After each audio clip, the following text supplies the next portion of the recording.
All right, good afternoon. We are on the record in the 53rd Circuit Court for the County of Sheboygan, and we are providing public access on our civil docket, both in the courtroom and also online. And up next, we have a motion in the matter of Moran v. Bishop, file 24-9092NZ. Counsel, you want to state your appearances beginning with plaintiff? Good afternoon, Your Honor. Sandy Jasinski, appearing on behalf of plaintiffs Thomas Moran and Moran Iron Works. Good afternoon. Good afternoon, Your Honor. Adam Flory, Smith-Boville, PC, appearing on behalf of the defendants. All right, good afternoon, Mr. Flory. All right, this is a motion for sanctions for alleged spoliation of evidence or, in the alternative, failure to comply with a discovery order. I have had an opportunity to review the motion and brief in support to the exhibits and the motion in brief in opposition. The response and brief in opposition to the motion. Ms. Jasinski, you want to go ahead and argue the motion? Yes, Your Honor, thank you. As a preliminary matter, I would note that I was somewhat surprised by I believe it is footnote 2 in Mr. Flory's response, where he commented that he had not had because of his client's limited means, and we can certainly debate that, but because of his client's limited means, he hadn't had an opportunity to obtain the deposition transcripts of Mr. and Mrs. Bishop. Those were attached as exhibits to the motion, Your Honor, as Exhibit 7 and Exhibit 8. So Mr. Flory actually has had copies of those transcripts. They were provided in their entirety, not only to this court, but they were emailed to Mr. Flory and mailed to him as well. Well, I guess he owes you a little bit of thanks then, since you got him for no fee. Full service, Your Honor, full service, right. Absolutely. Ironically, Your Honor, today is the 16-month anniversary of when defendants decided they wanted to play stupid games. This moment sets the stage for what's to come. We are introduced to the key players involved, with the plaintiff and defense counsel stating their appearances before the court. The judge establishes the atmosphere of the proceedings, where legal strategy and arguments will unfold. The stakes are set, and the courtroom dynamics are being established. On that date, Mr. Bishop falsely accused Tom Moran and Moran Iron Works of flying in illegals to work at Moran Iron Works, the metal fabrication company that he founded and owns and operates in Onaway, Michigan. Those accusations are false. They accused Ms. Moran and Moran Iron Works of violating a federal statute regarding hiring people who are not naturalized citizens or citizens of the company without complying with federal law. They essentially, Mr. Bishop accused Mr. Moran and Moran Iron Works of a felony.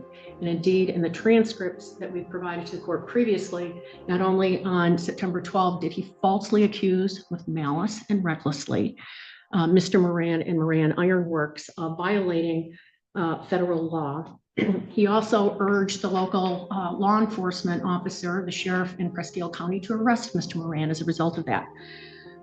These statements were broadcast on WCHY, which is a station that is owned by Mrs. Bishop, Mr. Bishop's wife.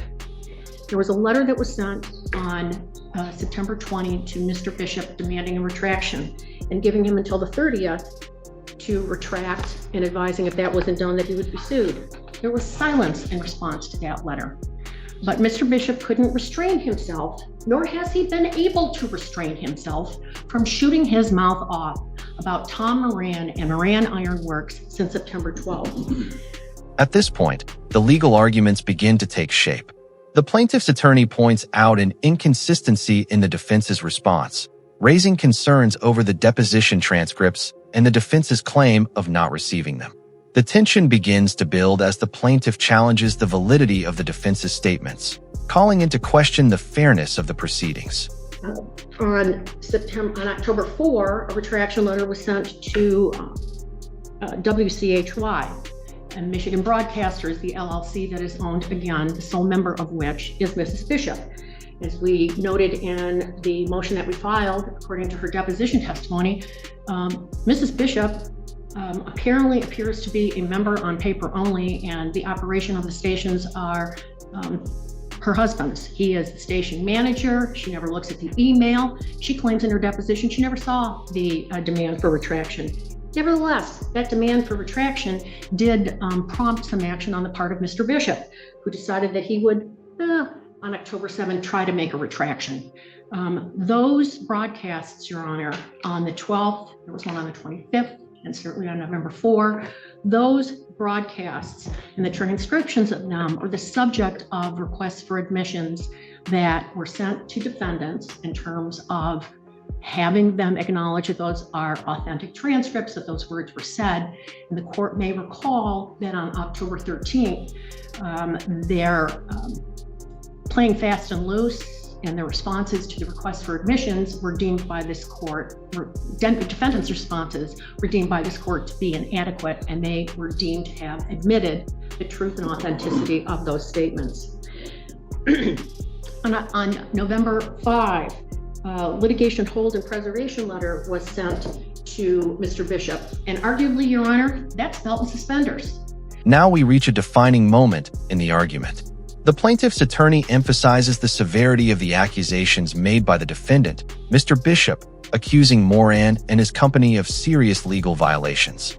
The stakes are raised as these false accusations are not only damaging to reputation, but have led to legal consequences. The tension in the courtroom is palpable as the defense's actions are being scrutinized.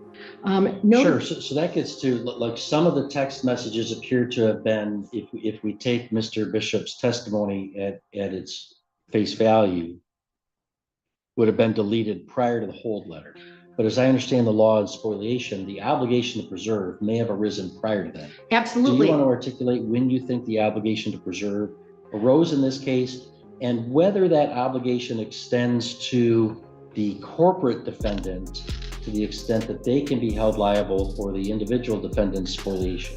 I would argue that the obligation apart from the case law, the obligation first arose when the letter for retraction was sent to Mr. Bishop on the 20th, because it said litigation will ensue if an appropriate retraction is not made. In terms of the obligation of the corporation, Mrs. Bishop made it clear in her own testimony that, hey, I don't look at the company's email. Mr. Bishop does that. That's what he does. And the other thing, Your Honor, to keep in mind is that we have testimony in the bankruptcy court litigation, and those transcripts have been previously provided to this court in the context of other motions. What the cell phone that Mr. Bishop uses in connection with his life, both personally and professionally, has to be paid for by the company, because Mr. Bishop testified that his sole source of income are Social Security benefits. As the tension peaks, the outcome remains uncertain. The plaintiff's attorney outlines the defendant's persistent refusal to retract false accusations. Despite formal retraction requests, the defendant continues to make statements that damage the plaintiff's case. This refusal to comply with the retraction demand becomes a key turning point in the case, showing a lack of accountability from the defendant. That he has been receiving, and he uses those funds to buy gas for his vehicles and basically, snacks at gas stations or meals at gas stations when he's driving around.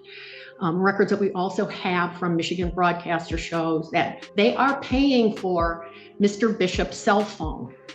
So the company has delegated to Mrs. Bishop, has delegated responsibility for the company's operations to Mr. Bishop. They pay for Mr. Bishop's cell phone.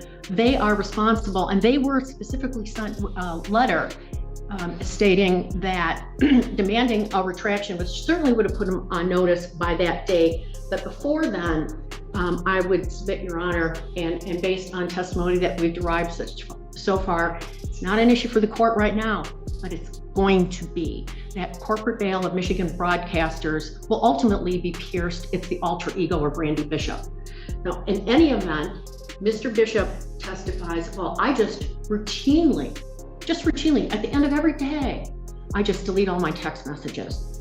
And he was doing so even after having received the retraction letter. And there are exhibits, or there are requests for admissions that reflect transcripts of particular broadcasts that he specifically refers to text messages that he has been receiving from listeners in response to the Moran lawsuit.